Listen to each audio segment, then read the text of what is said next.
M2 Network. Dive deeper to reach the diamond.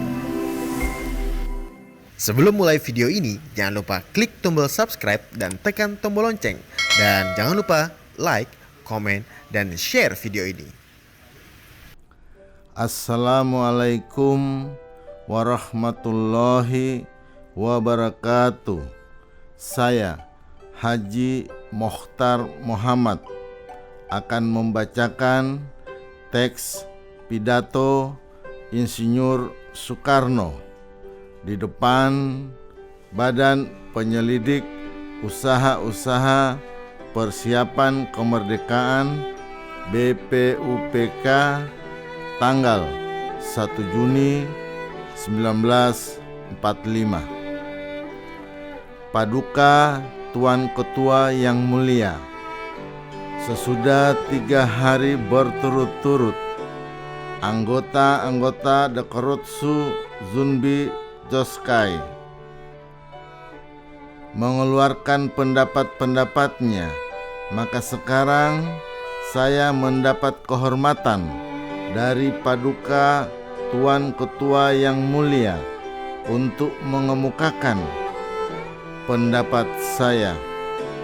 Saya akan menepati permintaan Paduka Tuan Ketua yang mulia. Apakah permintaan Paduka Tuan Ketua yang mulia?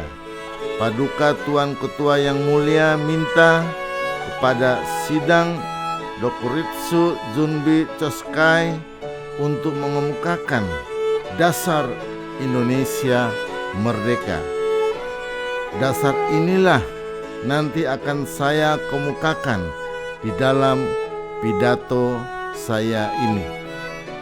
Maaf, beribu maaf, banyak anggota telah berpidato, dan dalam pidato mereka itu diutarakan hal-hal yang sebenarnya bukan permintaan Paduka Tuan Ketua yang mulia, yaitu bukan dasarnya Indonesia merdeka. Menurut anggapan saya, yang diminta oleh Paduka Tuan Ketua yang mulia ialah dalam bahasa Belanda filosofi Grondslag daripada Indonesia merdeka. Filosofi Grondslag itulah fundamen filsafat pikiran yang sedalam-dalamnya, jiwa hasrat yang sedalam-dalamnya, untuk di atasnya didirikan gedung Indonesia merdeka yang kekal dan abadi. Hal ini nanti akan saya kemukakan Paduka Tuan Ketua yang mulia, tetapi terlebih dahulu izinkanlah saya memberitahukan kepada tuan-tuan sekalian apakah yang saya artikan dengan perkataan merdeka. Merdeka buat saya ialah political independence, politik anahan kelingkhet. Apakah yang dinamakan political anahan kelingkhet? Tuan-tuan sekalian, dengan terus terang saja saya berkata, tatkala Dokuritsu Zunbi Joskai akan bersidang, maka saya di dalam hati saya banyak khawatir kalau banyak anggota yang saya katakan di dalam bahasa asing, maaf perkataan ini Zwar Wisik, akan perkataan yang kecil-kecil Zwar Wisik, sampai kata orang Jawa ngejelimet. Jikalau sudah membicarakan hal yang kecil-kecil sampai jelimet, barulah mereka berani menyatakan kemerdekaannya. Tuan-tuan yang terhormat, lihatlah di dalam sejarah dunia, lihatlah kepada perjalanan dunia itu. Banyak sekali negara-negara yang merdeka, tetapi bandingkanlah kemerdekaan negara-negara itu satu sama lainnya. Samakah isinya? Samakah derajatnya negara-negara yang merdeka itu: Jermania merdeka, Saudi Arabia merdeka, Iran merdeka, Tiongkok merdeka, Nippon merdeka, Amerika merdeka, Inggris merdeka, Rusia merdeka, Mesir merdeka. Namanya semuanya merdeka, tetapi bandingkanlah isinya. Alangkah perbedaan isi itu. Jikalau kita berkata sebelum negara merdeka, maka harus lebih dahulu itu selesai sampai jelimet. Maka saya bertanya kepada tuan-tuan sekalian, kenapa Saudi Arabia merdeka padahal 80% dari rakyatnya terdiri kaum Badui yang sama sekali tidak mengerti hal ini dan hal itu. Bacalah buku Armstrong yang menceritakan tentang Ibnu Saud. Di situ ternyata bahwa tatkala Ibnu Saud mendirikan pemerintahan Saudi Arabia, rakyat Arabia sebagian besar belum mengetahui bahwa otomobil perlu minum bensin. Pada suatu hari otomobil Ibnu Saud dikasih makan gandum oleh orang-orang Badui di Saudi Arabia itu. Toh Saudi Arabia merdeka. Lihatlah pula, jikalau tuan-tuan menghendaki contoh yang lebih hebat, Soviet, Rusia. Pada masa Lenin mendirikan negara Soviet, adakah rakyat Soviet sudah cerdas? 150 miliar rakyat Rusia adalah rakyat musik yang lebih daripada 80% tidak dapat membaca dan menulis. Bahkan dari buku-buku yang terkenal dari Leo Tolstoy dan Fulop Miller, tuan-tuan mengetahui betapa keadaan rakyat Soviet Rusia pada waktu Lenin mendirikan negara Soviet itu. Dan kita sekarang di sini mau mendirikan negara Indonesia merdeka. Terlalu banyak macam-macam soal kita kemukakan. Maaf, PT Jimuk Yokutsyo, berdirilah, saya punya bulu. Kalau saya membaca Tuan punya surat yang minta kepada kita supaya dirancangkan sampai jelimet hal ini dan itu dahulu semuanya. Kalau benar semua hal ini harus diselesaikan lebih dahulu sampai jelimet, maka saya tidak akan mengalami Indonesia merdeka. Tuan tidak akan mengalami Indonesia merdeka. Kita semua tidak akan mengalami Indonesia merdeka sampai di lubang kubur. Saudara-saudara, apakah yang dinamakan merdeka? Di dalam tahun 1933 saya telah menulis satu risalah yang bernama Mencapai Indonesia Merdeka. Maka di dalam risalah tahun 33 itu telah saya katakan bahwa kemerdekaan politik, another Khalid political independence, tak lain dan tak bukan ialah satu jembatan emas. Saya katakan di dalam kitab itu bahwa sebenarnya jembatan itu kita sempurnakan. Kita punya masyarakat. Ibnu Saud mengadakan satu negara di dalam satu malam, in one night only. Kata Armstrong di dalam kitabnya, Ibnu Saud mendirikan Saudi Arabia merdeka di satu malam sesudah ia masuk kota Riyadh dengan 6 orang. Sesudah jembatan itu diletakkan oleh Ibnu Saud, maka di seberang jembatan, artinya kemudian daripada itu Ibnu Saud barulah memperbaiki masyarakat Saudi Arabia. Orang tidak dapat membaca diwajibkan belajar membaca. Orang yang tadinya bergelandangan sebagai nomade, yaitu orang Badui, diberi pelajaran oleh Ibnu Saud. Jangan bergelandangan, dikasih tempat untuk bercocok tanam. Nomade diubah oleh Ibnu Saud menjadi kaum tani di seberang jembatan. Adakah Lenin ketika itu mendirikan negara Soviet Rusia merdeka telah mempunyai Dnipropetrovsk dan yang maha besar di sungai Dnipro? Apa ia telah mempunyai radio stasiun yang menyundul ke angkasa? Apa ia telah mempunyai kereta-kereta api cukup untuk meliputi seluruh negara Rusia? Apakah tiap-tiap orang Rusia pada waktu Lenin mendirikan negara Rusia merdeka telah dapat membaca dan menulis? Tidak. Tuan-tuan yang terhormat, di seberang jembatan emas yang diadakan oleh Lenin itulah Lenin baru mengadakan radio station, baru mengadakan sekolahan, baru mengadakan gresi, baru mengadakan Dnipropetrovsk. Maka oleh karena itu saya minta kepada tuan-tuan sekalian, janganlah tuan-tuan gentar di dalam hati. Janganlah mengingat bahwa ini dan itu terlebih dahulu harus selesai dengan jelimet. Dan kalau sudah selesai, baru kita merdeka.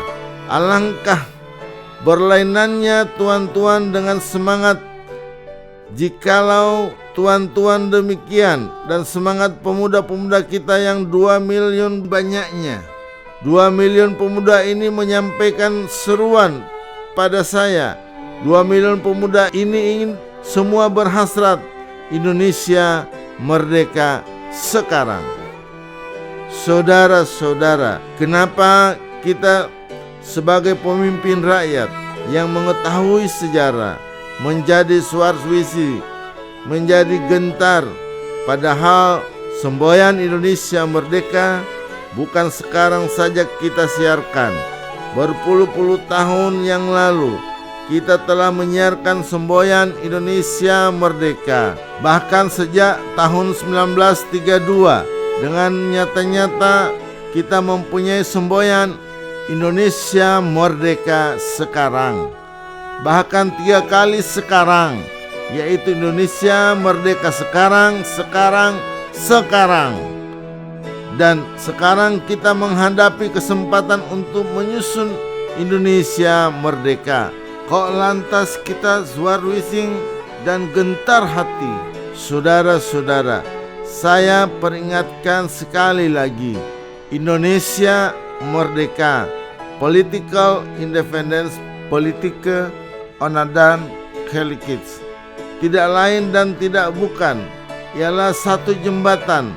Jangan gentar jikalau umpamanya kita pada saat sekarang ini diberikan kesempatan oleh Dai Nippon untuk merdeka, maka dengan mudah Gunseikan diganti dengan orang yang bernama Condro Asmoro, atau Somubutsyo diganti dengan orang yang bernama Abdul Halim. Jikalau umpamanya Butyo diganti dengan orang-orang Indonesia pada sekarang ini, sebenarnya kita telah mendapat political independence, politika onadan kelikits in one night, di dalam satu malam.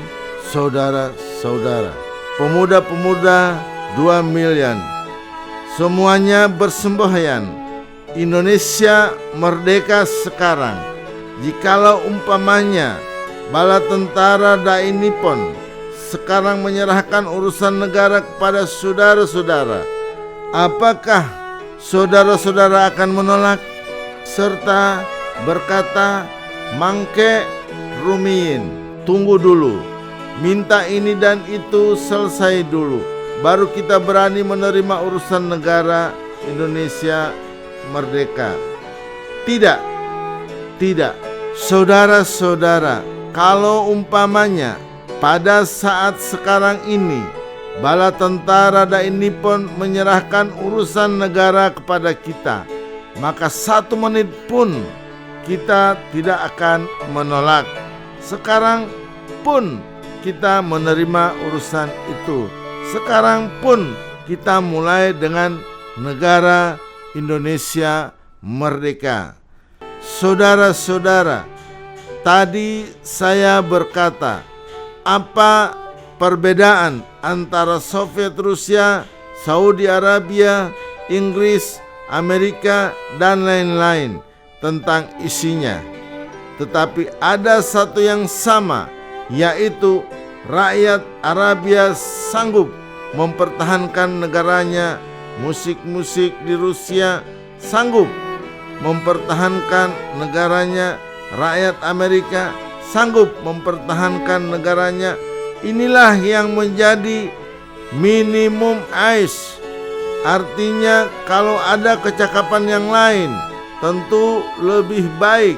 Tetapi manakala sesuatu bangsa telah sanggup mempertahankan negerinya dengan darahnya sendiri, dengan dagingnya sendiri, pada saat itu bangsa itu telah masak untuk kemerdekaan.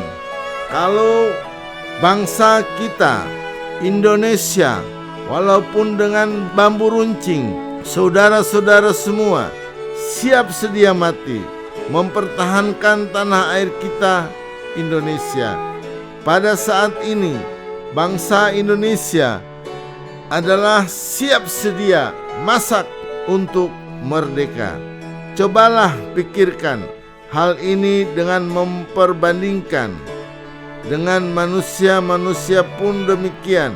Saudara-saudara, ibarat kemerdekaan saya bandingkan dengan perkawinan. Ada yang berani kawin, lekas berani kawin. Ada yang takut kawin. Ada yang berkata, saya belum berani kawin. Tunggu dulu gaji 500 pound sterling. Kalau saya sudah mempunyai rumah gedung, sudah ada permadani, sudah ada lampu listrik, sudah mempunyai tempat tidur yang mentul-mentul, sudah mempunyai sendok garpu perak 1 kaset, sudah mempunyai ini dan itu, bahkan sudah mempunyai kinder set, barulah saya berani kawin. Ada orang lain yang berkata, saya sudah berani kawin kalau saya mempunyai meja 1, kursi 4, yaitu meja makan, lantas 1 set, lantas 1 tempat tidur. Ada orang lain lebih berani lagi dari itu, yaitu saudara-saudara Marhain. Kalau dia sudah mempunyai gubuk saja dengan tikar, dengan 1 priuk, dia kawin Marhain dengan 1 tikar, 1 gubuk kawin. Sangklir dengan 1 meja, 4 kursi, 1 set, 1 tempat tidur. Kawin Sangdoro yang mempunyai rumah gedung, electrician kokplat, tempat tidur, uang bertimbun-timbun. Kawin belum tentu mana yang lebih bahagia, Sangdoro dengan tempat tidurnya yang mentul-mentul, atau Sarinem dan Samiun yang hanya mempunyai 1 tikar dan 1 priuk. Saudara-saudara, saudara-saudara, soalnya adalah demikian. Kita ini berani merdeka atau tidak?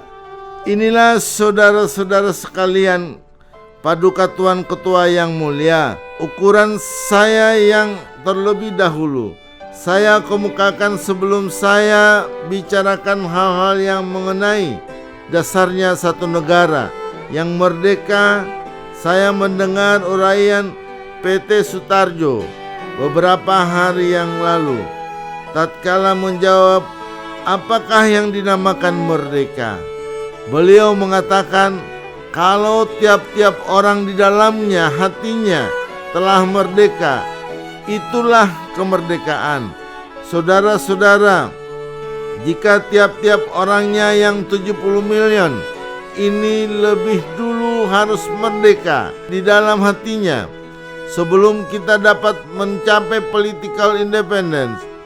Saya ulangi lagi, sampai lebur kiamat, kita belum dapat Indonesia merdeka. Di dalam Indonesia merdeka itulah kita, kemerdekaan rakyat kita. Di dalam Indonesia merdeka itulah kita memerdekakan hatinya bangsa kita. Di dalam Saudi Arabia merdeka, Ibnu Saud memerdekakan rakyat Arabia satu persatu. Di dalam Soviet Rusia merdeka, Stalin memerdekakan hati bangsa Soviet Rusia satu persatu. Saudara-saudara, sebagai juga salah seorang pembicara berkata, kita bangsa Indonesia tidak sehat badan, banyak penyakit malaria, banyak disentri, banyak penyakit Hogendim, banyak ini banyak itu. Sehatkan dulu bangsa kita, baru kemudian merdeka. Saya berkata, kalau ini pun harus diselesaikan lebih dahulu, 20 tahun lebih kita belum merdeka. Di dalam Indonesia merdeka itulah kita menyehatkan rakyat kita. Walaupun misalnya tidak dengan kinene, tetapi kita kerahkan segenap masyarakat kita untuk menghilangkan penyakit malaria dengan menanam ketepeng kerbau. Di dalam Indonesia merdeka, kita melatih pemuda kita agar supaya menjadi kuat. Di dalam Indonesia merdeka, kita menyehatkan rakyat sebaik-baiknya. Inilah maksud saya dengan perkataan jembatan. Di seberang jembatan emas inilah baru kita leluasa menyusun masyarakat Indonesia merdeka yang gagah, kuat, sehat, kekal, dan abadi. Tuan-tuan sekalian, kita sekarang menghadapi satu saat yang maha penting. Tidakkah kita mengetahui, sebagaimana telah diutarakan oleh berpuluh-puluh pembicara, bahwa sebenarnya international rights, hukum internasional, menggampangkan pekerjaan kita untuk menyusun, mengadakan, mengakui satu negara yang merdeka. Tidak diadakan syarat yang neko-neko, yang menjelimet. Tidak, syaratnya sekedar bumi, pemerintah yang teguh. Ini sudah cukup untuk international rights. Cukup, saudara-saudara. Asal ada buminya, ada rakyatnya, ada pemerintahannya, kemudian diakui oleh salah satu negara yang lain yang merdeka, inilah yang sudah bernama merdeka. Tidak peduli rakyat dapat baca atau tidak, tidak peduli rakyat hebat ekonominya atau tidak, tidak peduli rakyat bodoh atau pintar, asal menurut hukum internasional mempunyai syarat-syarat suatu negara merdeka, yaitu ada rakyatnya, ada buminya, dan ada pemerintahannya. Sudahlah, ia merdeka. Janganlah kita gentar Swarwitz lantas mau menyelesaikan lebih dulu 1001 soal yang bukan-bukan. Sekali lagi saya bertanya, mau merdeka apa tidak? Mau merdeka atau tidak? Saudara-saudara, sesudah saya bicarakan tentang hal merdeka, sekarang saya bicarakan tentang hal dasar. Paduka Tuan Ketua yang mulia, saya mengerti apakah yang Paduka Tuan Ketua kehendaki. Paduka Tuan Ketua minta dasar, minta filosofi Gronslah, atau jikalau kita boleh memakai perkataan yang muluk, Paduka Tuan Ketua yang mulia meminta sesuatu Weltanschauung atas di mana kita mendirikan negara Indonesia itu. kita melihat dalam dunia ini bahwa banyak negeri-negeri merdeka, dan banyak di antara negeri-negeri yang merdeka itu berdiri di atas suatu Wanderung. Hitler mendirikan Jermania di atas nasional sosialis Wanderung. Filsafat nasional sosialis telah menjadi dasar negara Jermania yang didirikan oleh Adolf Hitler itu. Lenin mendirikan negara Soviet di atas satu Wanderung, yaitu Marxisme historis materialistis. Weltanzong Nippon mendirikan negara Dain Nippon di atas satu Weltanzong, yaitu yang dinamakan Tenno Kodo Seishin. Di atas Tenno Kodo Seishin inilah negara Dain Nippon didirikan. Saudi Arabia, Ibnu Saud mendirikan negara Arabia di atas satu Wanderung, bahkan di atas satu dasar agama, yaitu Islam. Demikian itulah yang diminta oleh Paduka Tuan Ketua yang mulia.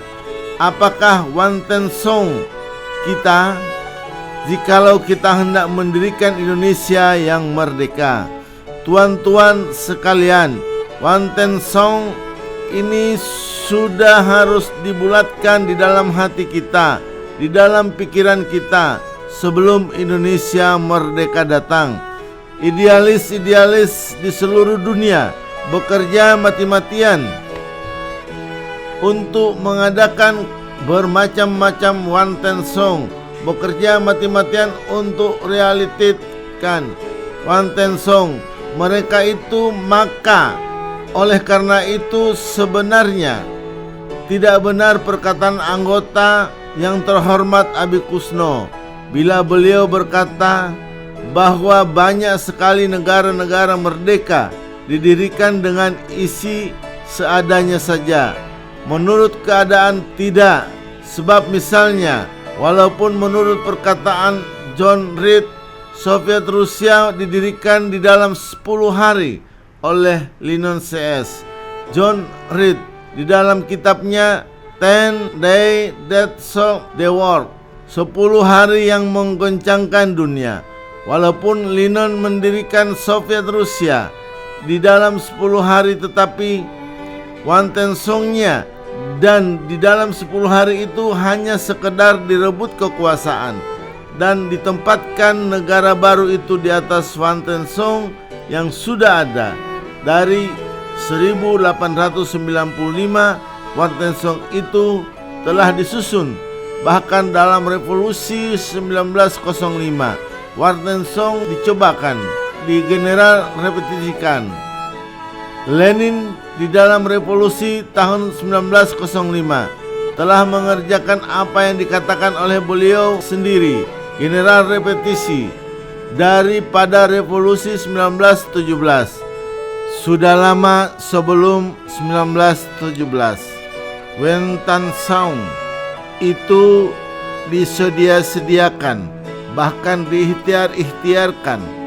Kemudian hanya dalam 10 hari, sebagai dikatakan oleh John Reed, hanya dalam 10 hari itulah didirikan negara baru, direbut kekuasaan, ditaruhkan kekuasaan itu di atas Weltanzong yang telah berpuluh-puluh tahun umurnya itu.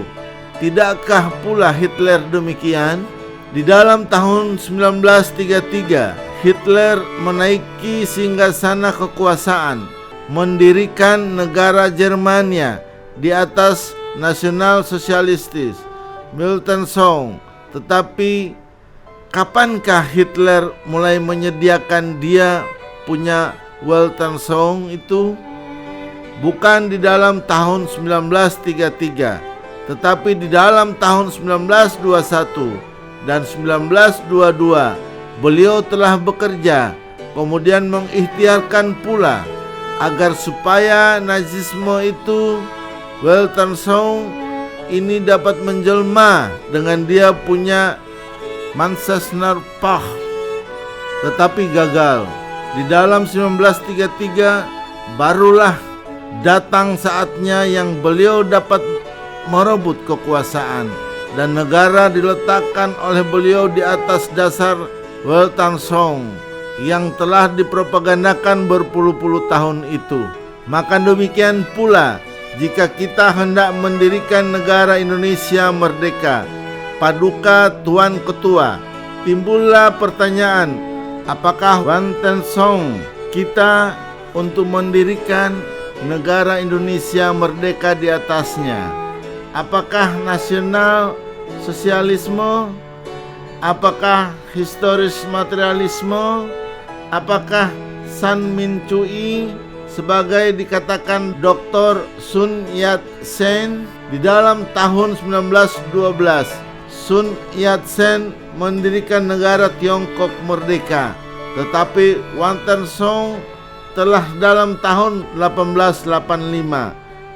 Kalau saya tidak salah, diperkirakan, dirancangkan. Kalau saya tidak salah, dipikirkan, dirancangkan. Di dalam buku The Three Papal Principles, San Min Chui, Min Shu, Min Chuan, Min Sheng, nasionalisme, demokrasi, sosialisme telah digambarkan oleh Dr. Sun Yat-sen. Weltanschauung itu tetapi baru dalam tahun 1912 beliau mendirikan negara baru di atas Weltanschauung.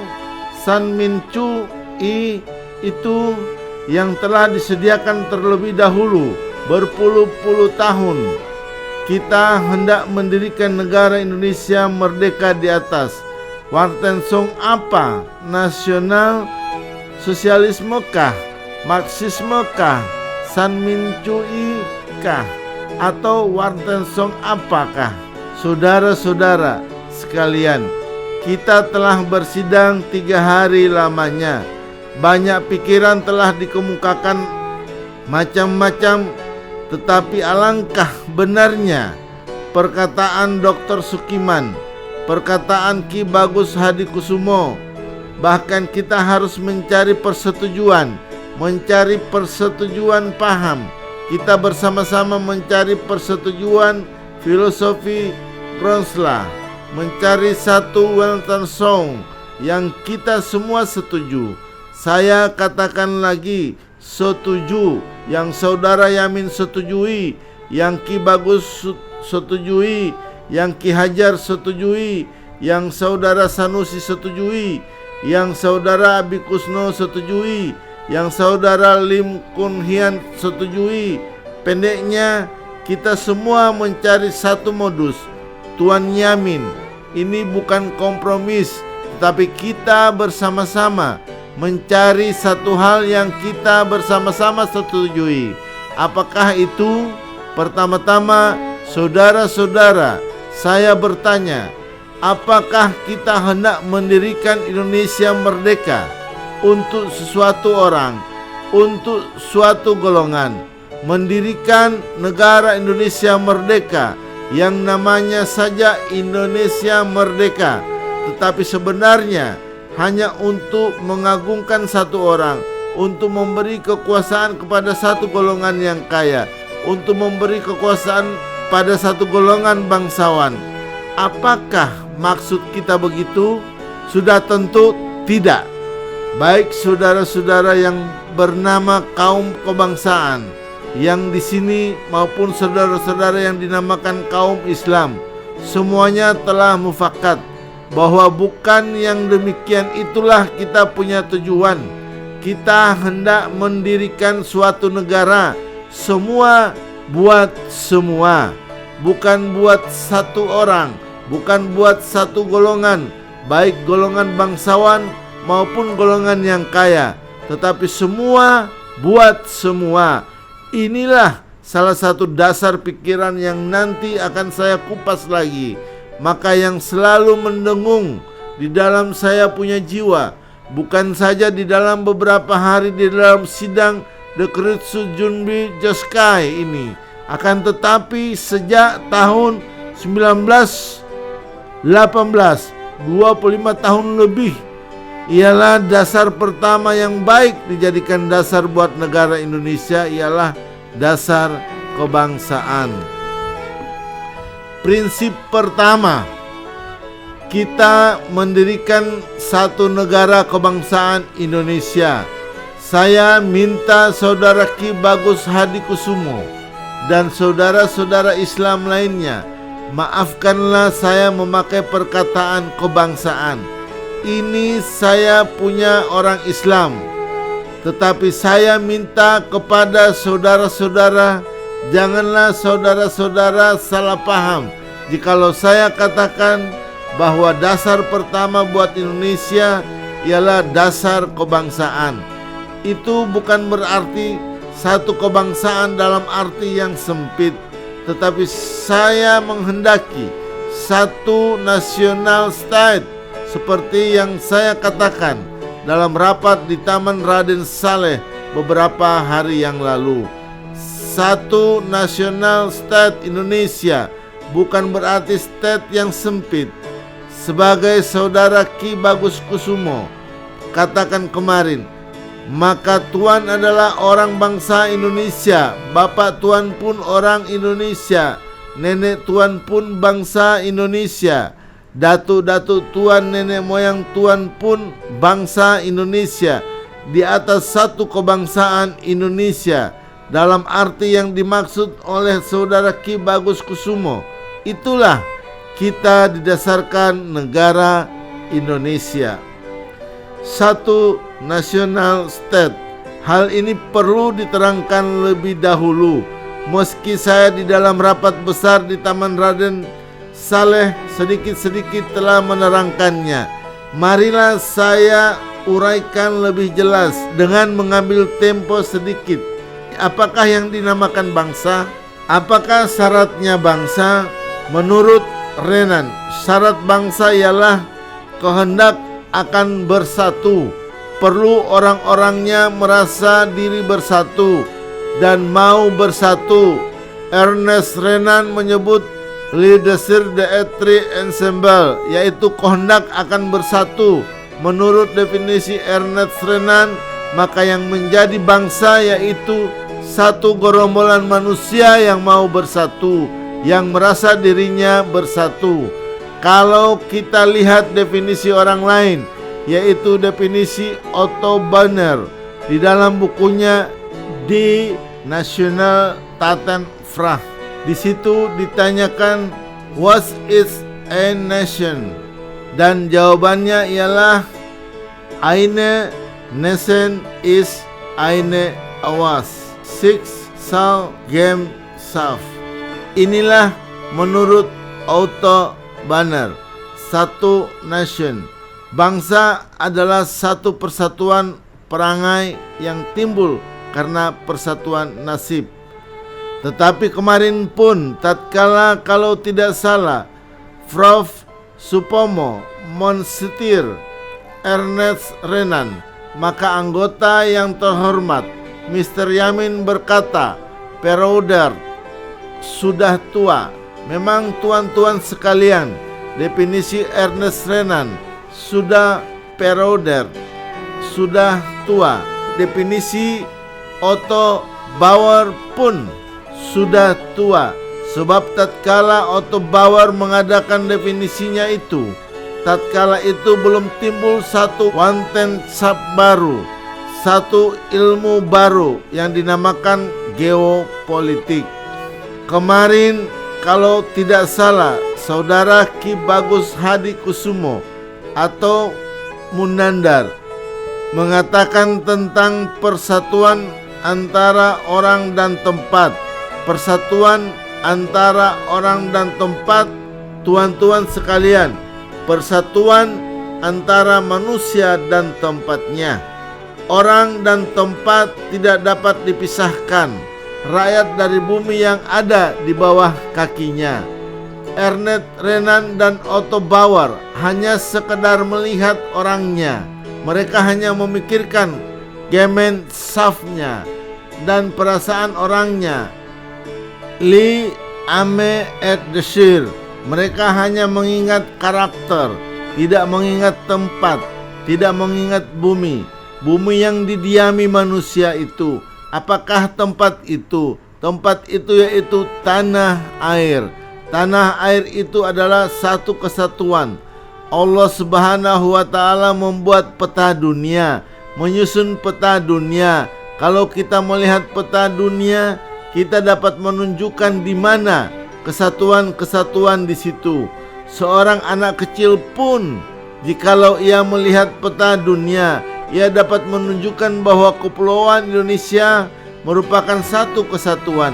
Pada peta itu dapat ditunjukkan satu kesatuan gerombolan pulau-pulau di antara dua lautan yang besar, Lautan Pasifik dan Lautan Hindia, dan di antara dua benua, yaitu benua Asia dan benua Australia.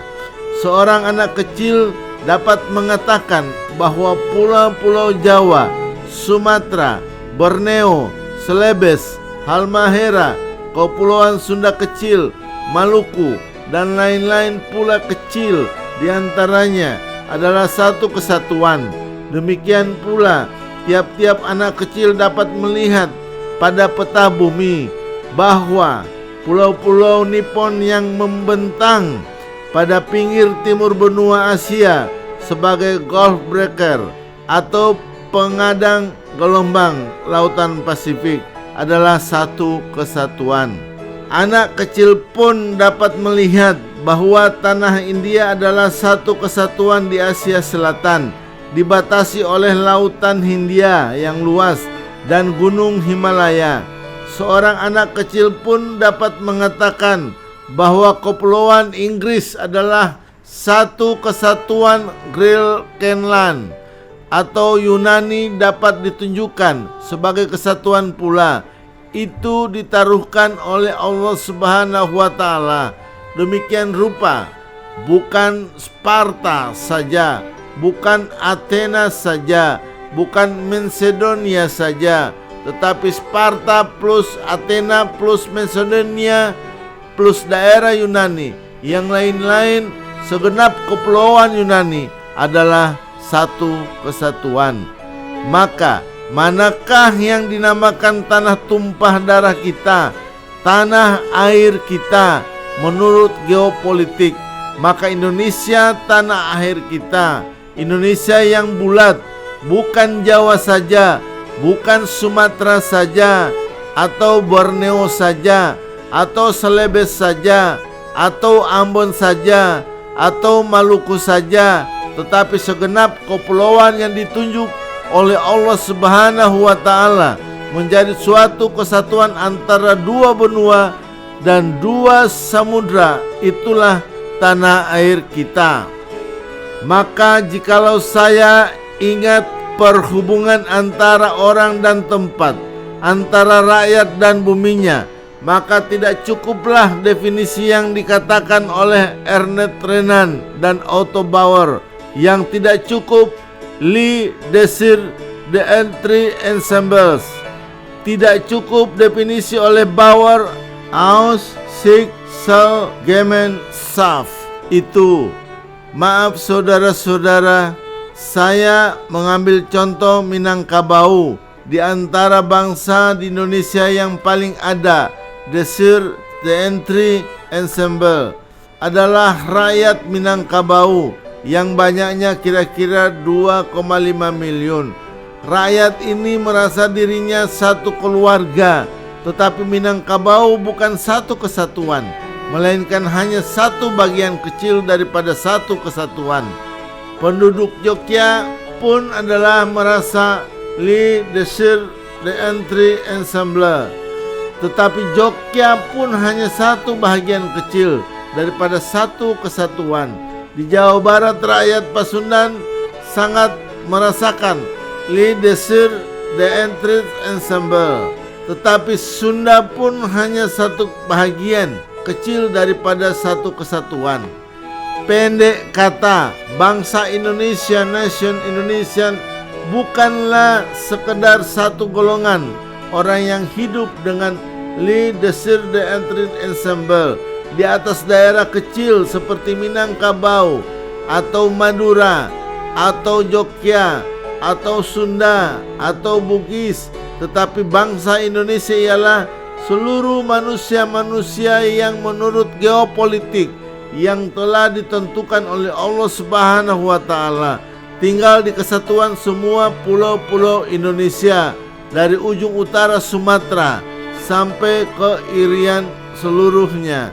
Karena di antara manusia 70 juta ini sudah ada li desir de entry enable, sudah terjadi karakter Gemeinschaft Nation Indonesia, bangsa Indonesia, umat Indonesia.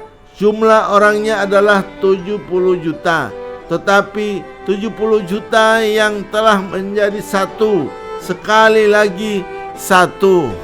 Kesinilah kita semua harus menuju mendirikan satu national state di atas kesatuan bumi Indonesia dari ujung Sumatera sampai ke Irian.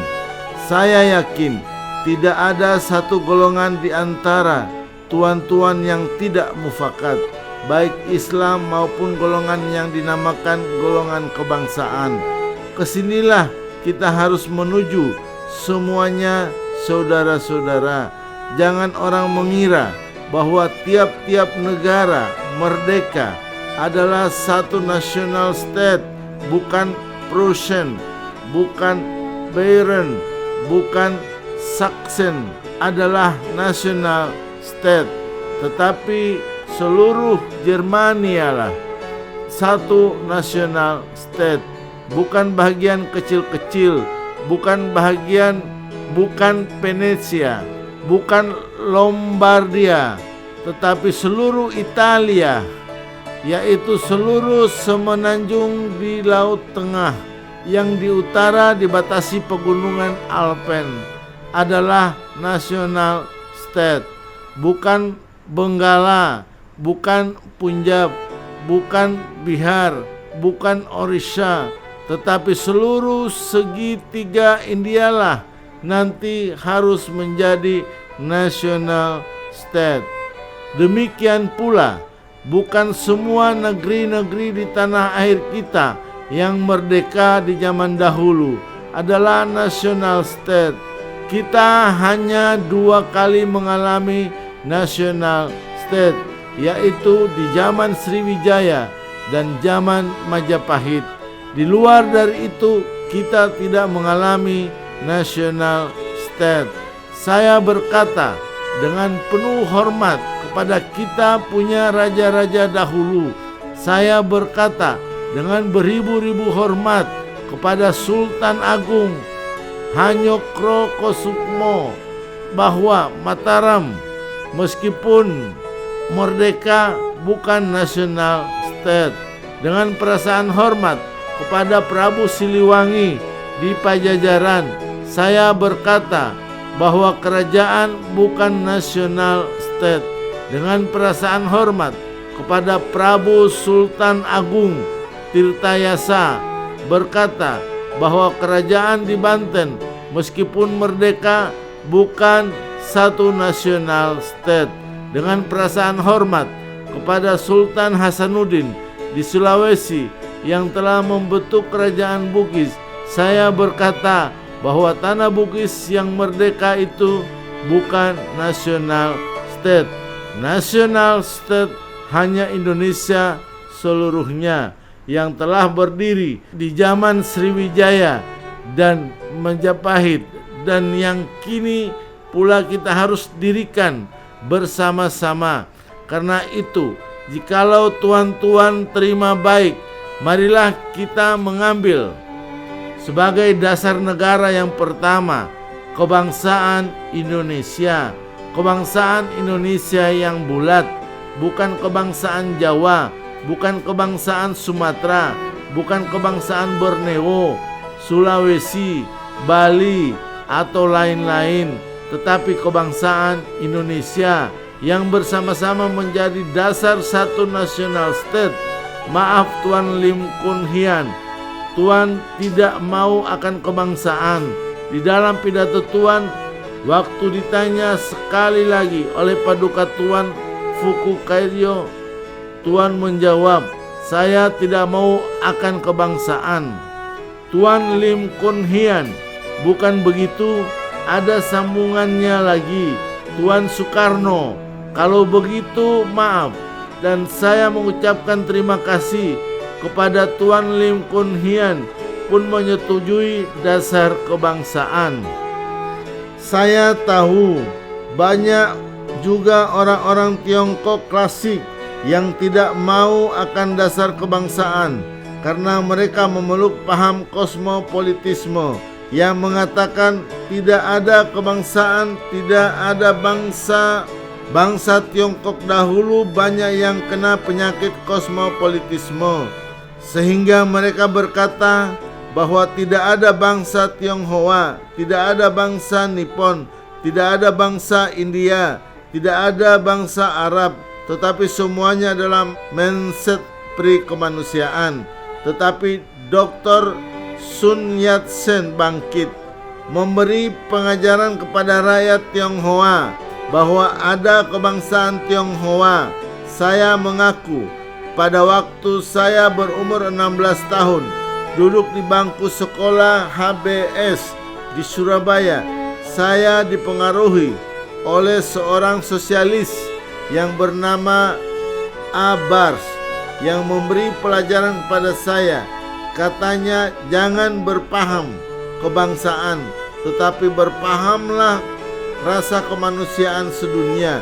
Jangan mempunyai rasa kebangsaan sedikit pun. Itu terjadi pada tahun 17, tetapi pada tahun 1918, alhamdulillah, ada orang lain yang memperingatkan saya, ialah Dr. Yun Yat-sen di dalam tulisannya San Min Chui atau The Three Peoples Principle.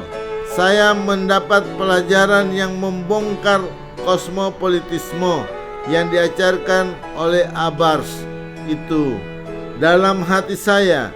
Sejak itu tertanamlah rasa kebangsaan oleh pengaruh The Three Peoples Principle itu.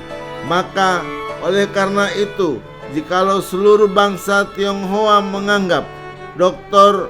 Yun Yat-sen sebagai penganjurnya, yakinlah bahwa Bung Karno juga seorang Indonesia yang dengan perasaan hormat sehormat-hormatnya merasa berterima kasih kepada Dr. Sun Yat-sen sampai masuk ke lubang kubur. Prinsip kedua, saudara-saudara, tetapi memang prinsip kebangsaan ini ada bahayanya.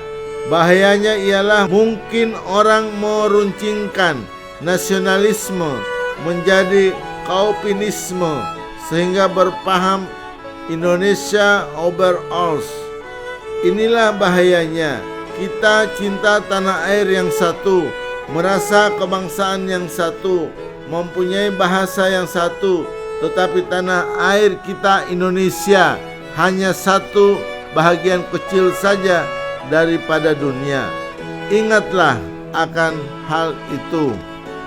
Gandhi berkata, "Saya seorang nasionalis, tetapi kebangsaan saya adalah pre-kemanusiaan. My nationalist is humanity." Kebangsaan yang kita anjurkan bukan kebangsaan yang menyendiri, bukan kaupinisme sebagai dikobar-kobarkan orang di Eropa yang mengatakan Deutschland über alles.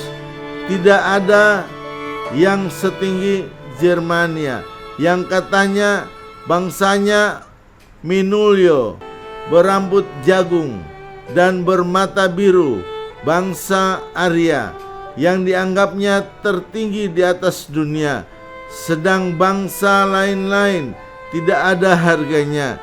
Jangan kita berdiri di atas ajas demikian. Tuan-tuan, jangan berkata bahwa bangsa Indonesia yang terbagus dan termulia serta meremehkan bangsa lain. Kita harus menuju persatuan dunia, persaudaraan dunia.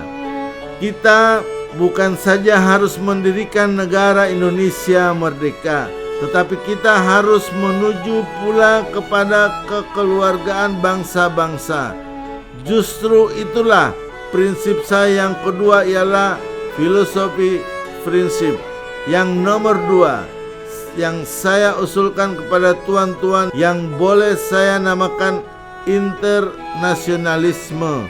Tetapi jikalau saya katakan internasionalisme, bukanlah saya bermaksud kosmopolitisme yang tidak mau adanya kebangsaan, yang mengatakan tidak ada Indonesia, tidak ada Nippon, tidak ada Burma, tidak ada Inggris, tidak ada Amerika, dan lain-lainnya. Internasionalisme tidak dapat hidup subur kalau tidak berakar di dalam buminya nasionalisme. Nasionalisme tidak dapat hidup subur kalau tidak hidup dalam taman sarinya internasionalisme. Jadi kalau dua hal ini, saudara-saudara, prinsip pertama dan prinsip kedua, yang pertama saya usulkan kepada tuan-tuan sekalian adalah bergandengan erat satu sama lain. Prinsip ketiga. Kemudian apakah dasar yang ketiga? Dasar itu ialah dasar mufakat, dasar perwakilan, dasar permusyawaratan. Negara Indonesia bukan satu negara untuk satu orang, bukan satu negara untuk satu golongan. Walaupun golongan kaya, tetapi kita mendirikan negara semua buat semua, satu buat semua, semua buat satu. Saya yakin syarat yang mutlak untuk kuatnya negara Indonesia ialah permusyawaratan perwakilan. Untuk pihak Islam, inilah tempat yang terbaik untuk memelihara agama kita. Saya pun adalah orang Islam. Maaf, beribu-ribu maaf. Keislaman saya jauh belum sempurna. Tetapi kalau saudara-saudara membuka saya punya dada dan melihat saya punya hati, tuan-tuan akan dapati tidak lain dan tidak bukan hati Islam. Dan hati Islam Bung Karno ini ingin membela Islam dalam mufakat, dalam permusyawaratan. Dengan cara mufakat kita perbaiki segala hal. Kita juga keselamatan agama, yaitu dengan jalan pembicaraan ataupun permusyawaratan di dalam badan perwakilan rakyat. Apa-apa yang belum memuaskan kita bicarakan di dalam permusyawaratan badan perwakilan. Inilah tempat kita untuk mengemukakan tuntutan-tuntutan Islam. Disinilah kita usulkan kepada pemimpin-pemimpin rakyat apa-apa yang kita rasa perlu bagi perbaiki. Jikalau memang kita rakyat Islam, marilah kita bekerja sehebat-hebatnya agar supaya sebagian yang terbesar daripada kursi-kursi badan perwakilan rakyat yang kita adakan diduduki oleh utusan Islam.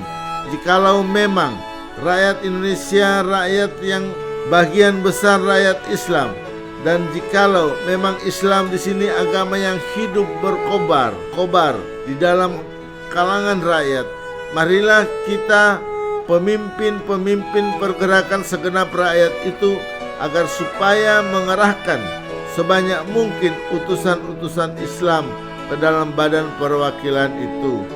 Ibaratnya badan perwakilan rakyat 100 orang anggotanya, marilah kita bekerja keras-kerasnya agar supaya 60, 70, 80, 90 utusan yang duduk di dalam perwakilan rakyat ini orang Islam, pemuka-pemuka Islam.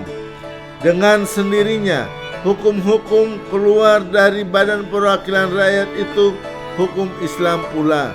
Malahan saya yakin jikalau hal yang demikian itu nyata terjadi, barulah boleh dikatakan bahwa agama Islam benar-benar hidup di dalam jiwa rakyat. Sehingga 60%, 70%, 80%, 90% utusan adalah orang Islam, pemuka-pemuka Islam, ulama-ulama Islam.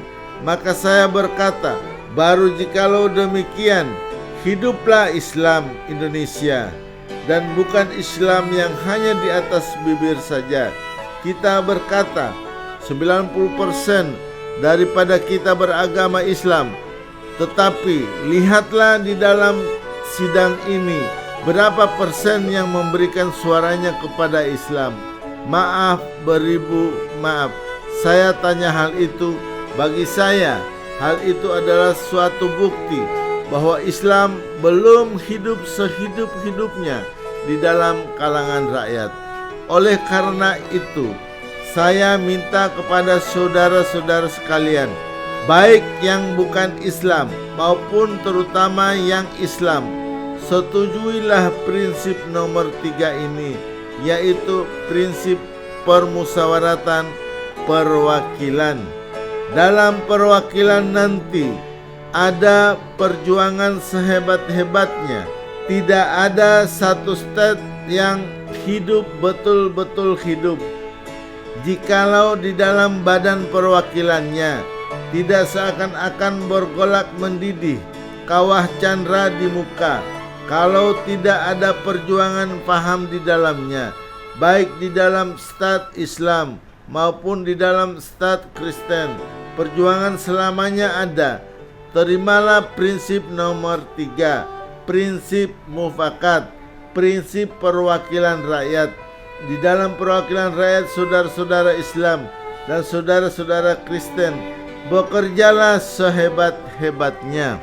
Kalaulah misalnya orang Kristen ingin bahwa tiap-tiap letter di dalam peraturan-peraturan negara Indonesia harus menurut Injil, bekerjalah mati-matian agar supaya sebagian besar daripada utusan-utusan yang masuk badan perwakilan Indonesia ialah Kristen. Itu adil, fair play. Tidak ada satu negara boleh dikatakan negara hidup kalau tidak ada perjuangan di dalamnya. Jangan kira di Turki tidak ada perjuangan. Jangan kira dalam negara Nippon tidak ada pergeseran pikiran. Allah Subhanahu wa Ta'ala memberikan pikiran kepada kita agar supaya dalam pergaulan kita sehari-hari kita selalu bergosok seakan-akan menumbuk, membersihkan gabah supaya keluar daripadanya beras, dan beras akan menjadi nasi Indonesia yang sebaik-baiknya. Terimalah saudara-saudara prinsip nomor 3, yaitu prinsip permusawaratan. Prinsip keempat, prinsip nomor 4 sekarang saya usulkan. Saya di dalam 3 hari ini belum mendengarkan prinsip itu, yaitu prinsip kesejahteraan. Prinsip tidak akan ada kemiskinan di dalam Indonesia merdeka. Saya katakan tadi, prinsipnya San Min Chu I ialah Min Su Min Chuan Min Cheng, nasionalis, demokrasi, sosialis.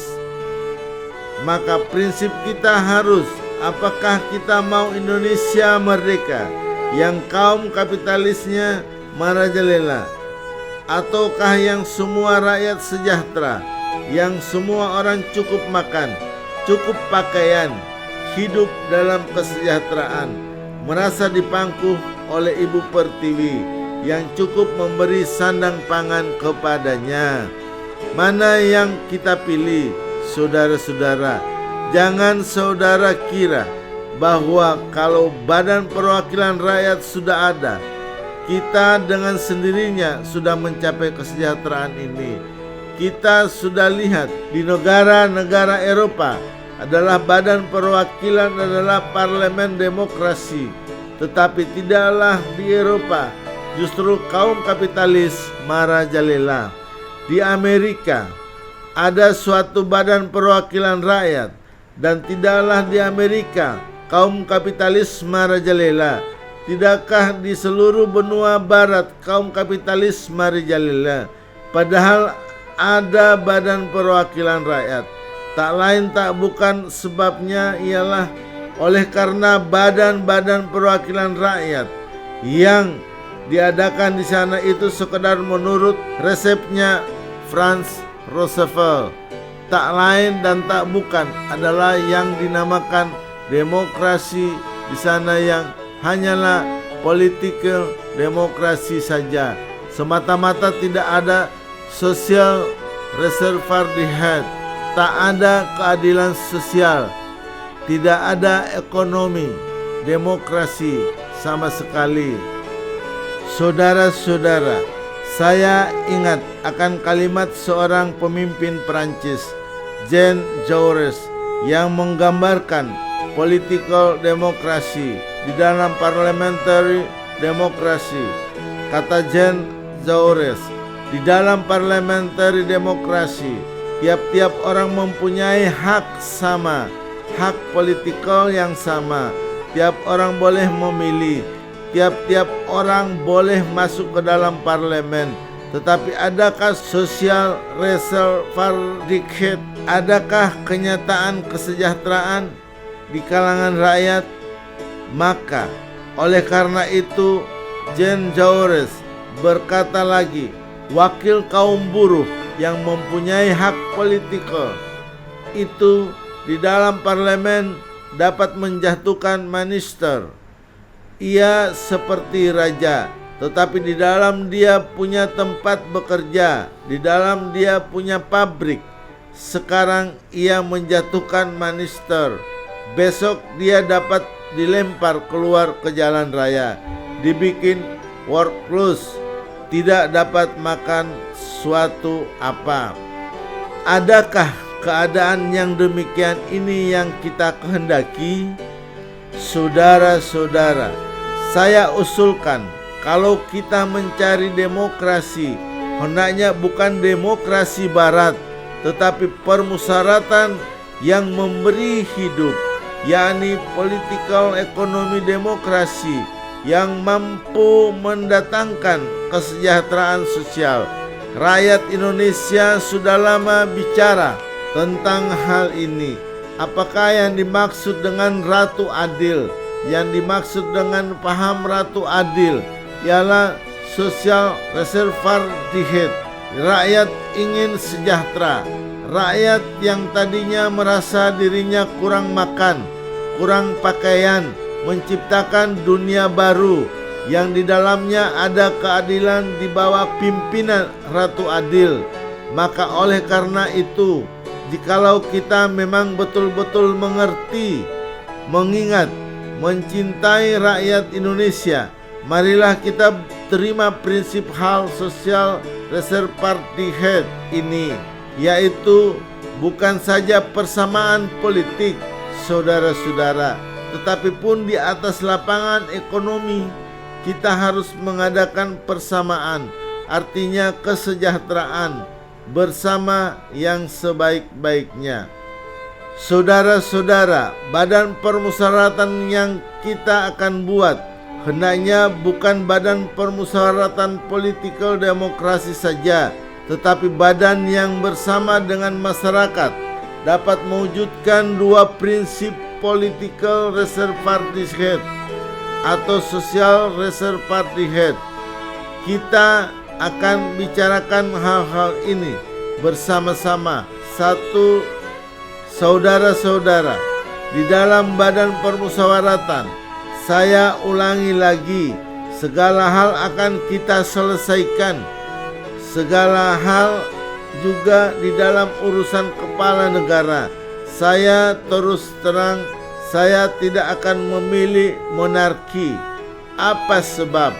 Oleh karena monarki, Veronderstels Felix said, turun-temurun. Saya orang Islam, saya demokrat. Karena saya orang Islam, saya menghendaki mufakat, maka saya meminta supaya tiap-tiap kepala negara pun dipilih. Tidaklah agama Islam mengatakan bahwa kepala-kepala negara baik khalif maupun Amirul Mukminin harus dipilih oleh rakyat. Tiap-tiap kali kita mengadakan kepala negara, kita pilih. Jikalau pada suatu hari Ki Bagus Hadikusumo misalnya menjadi kepala negara Indonesia dan mangkat, mau meninggal dunia, jangan anaknya Ki Hadikusumo dengan sendirinya dengan otomatis menjadi pengganti Ki Hadikusumo. Maka oleh karena itu saya tidak mufakat pada prinsip monarki itu. Apakah prinsip kelima?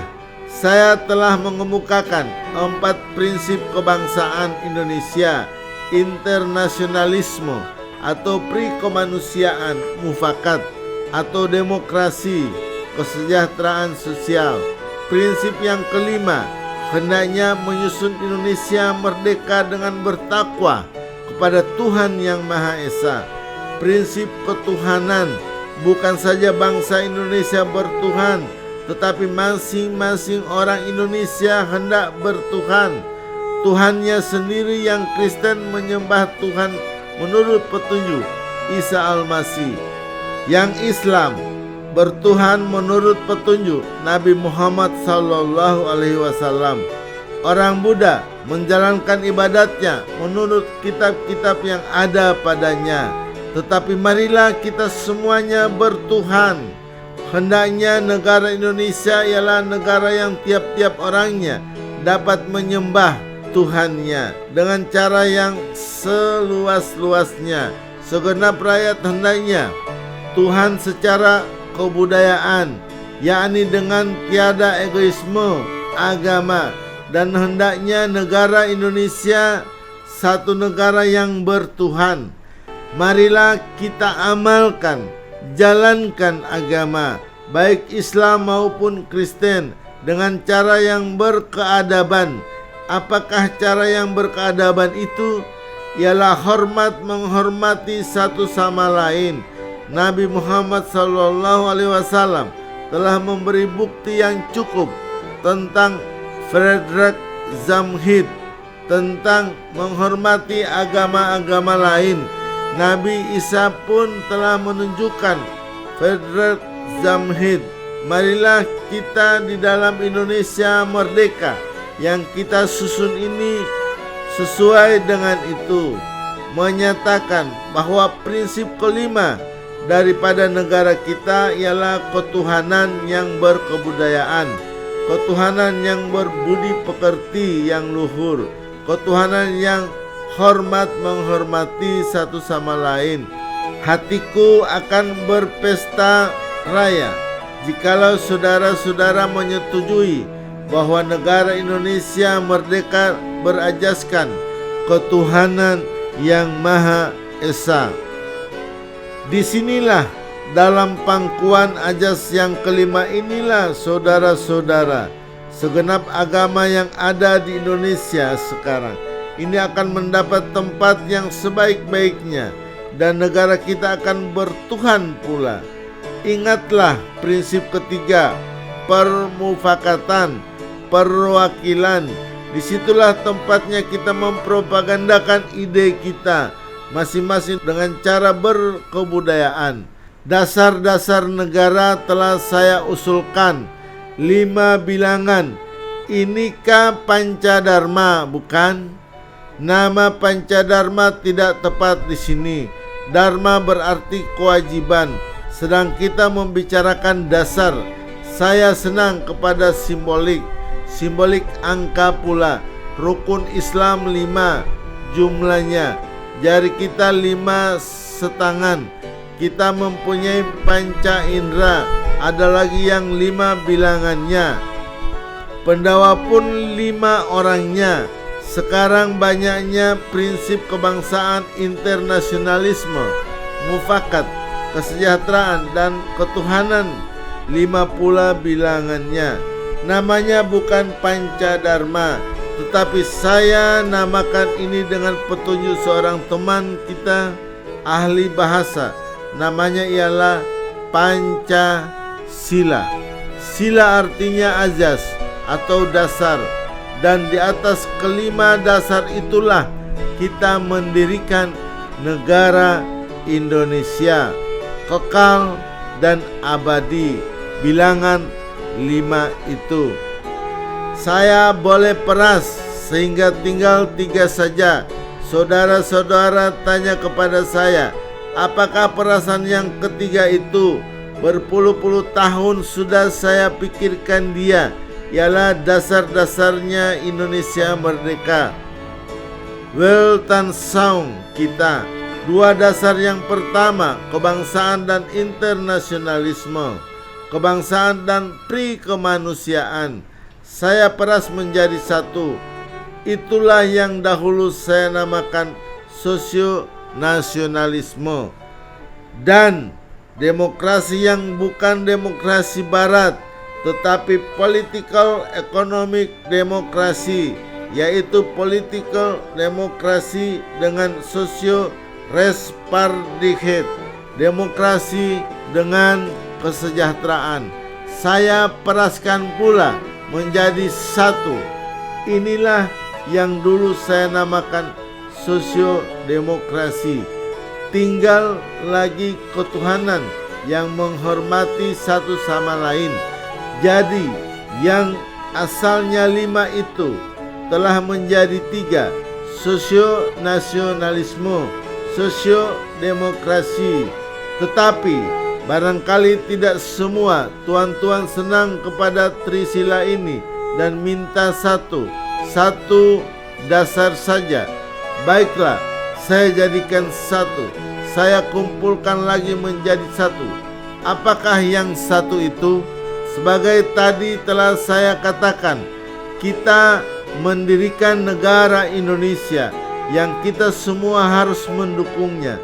Semua buat semua, bukan Kristen buat Indonesia, bukan golongan Islam buat Indonesia, bukan pan-ek buat Indonesia, bukan niti semito yang kaya buat Indonesia, tetapi Indonesia buat Indonesia. Semua buat semua. Jikalau saya peras yang 5 menjadi 3 dan yang 3 menjadi 1, maka dapatlah saya satu perkataan Indonesia yang tulen, yaitu perkataan gotong royong. Negara Indonesia yang kita dirikan haruslah negara gotong royong. Alangkah hebatnya negara gotong royong.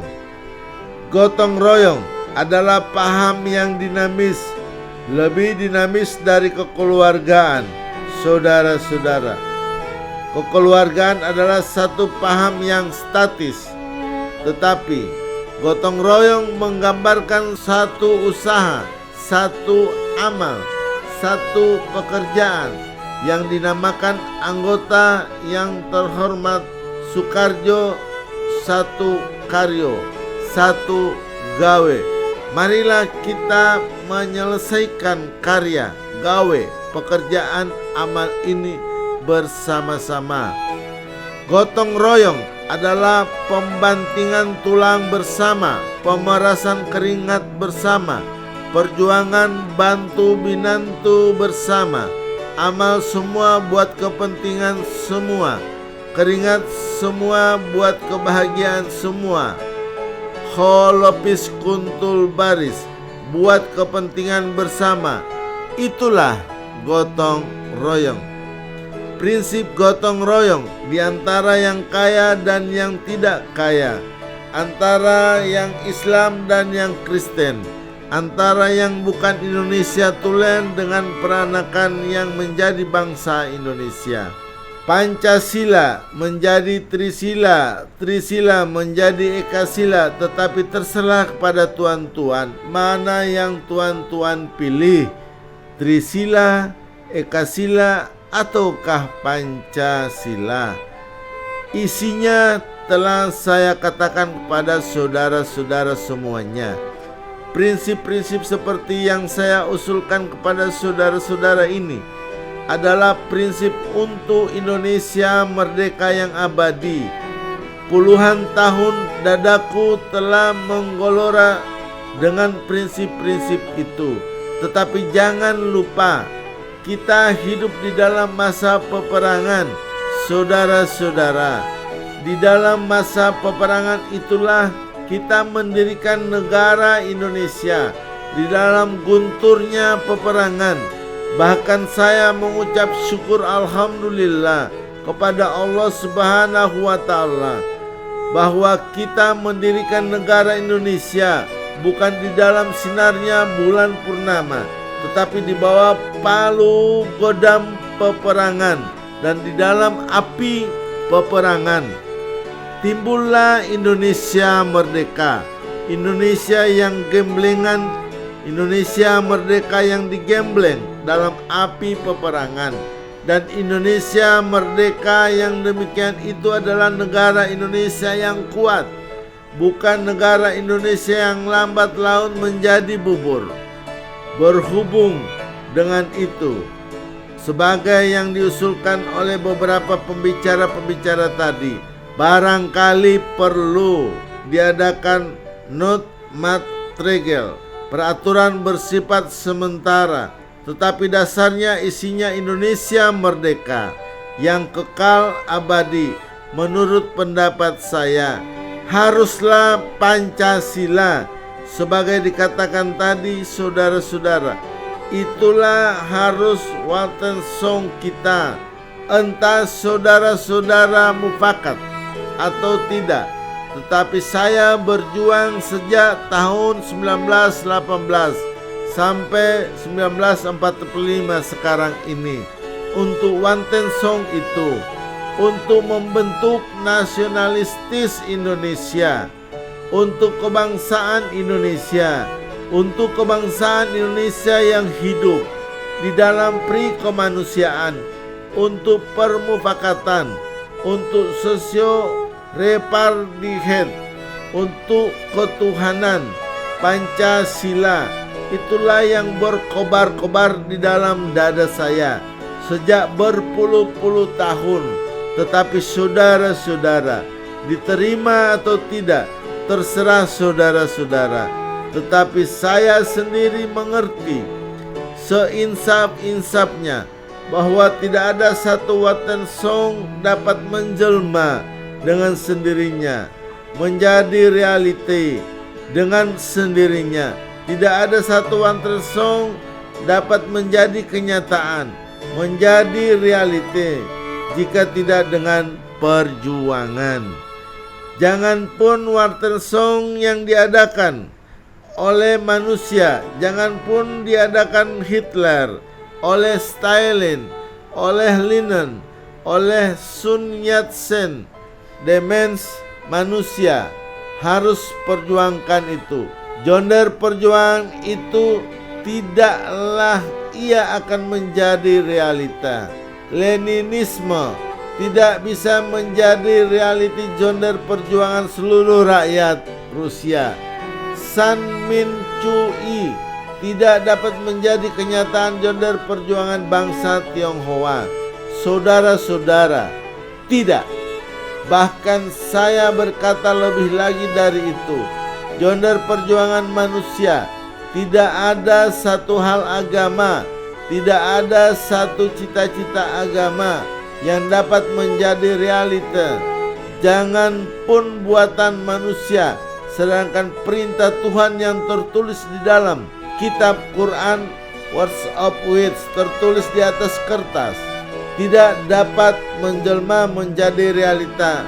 Jonder perjuangan manusia yang dinamakan umat Islam. Begitu pula perkataan-perkataan yang tertulis di dalam kitab Injil. Cita-cita yang termasuk di dalamnya tidak dapat menjelma jonder perjuangan umat Kristen. Maka dari itu, jikalau bangsa Indonesia ingin supaya Pancasila yang saya usulkan itu menjadi satu realita, yakni jikalau kita ingin hidup menjadi satu bangsa, satu nationality yang merdeka, ingin hidup sebagai anggota dunia yang merdeka, yang penuh dengan pri kemanusiaan, ingin hidup di atas dasar permusawaratan, ingin hidup sempurna dengan sosial repartihet, ingin hidup dengan sejahtera dan aman, dengan ketuhanan yang luas dan sempurna. Janganlah lupa akan syarat untuk menyelenggarakannya, ialah perjuangan dan sekali lagi perjuangan. Jangan mengira bahwa dengan berdiri negara Indonesia merdeka itu perjuangan kita telah berakhir. Tidak. Bahkan saya berkata, di dalam Indonesia merdeka itu perjuangan kita harus berjalan terus, hanya lain sifatnya dengan perjuangan sekarang, lain coraknya. Nanti kita bersama-sama sebagai bangsa yang bersatu padu, berjuang terus menyelenggarakan apa yang kita cita-citakan di dalam Pancasila, dan terutama di dalam zaman peperangan ini. Yakinlah, insya Allah, tanamkanlah dalam kalbu saudara-saudara bahwa Indonesia merdeka tidak dapat datang jika bangsa Indonesia tidak mengambil resiko, tidak berani terjun menyelami mutiara di dalam samudra yang sedalam-dalamnya.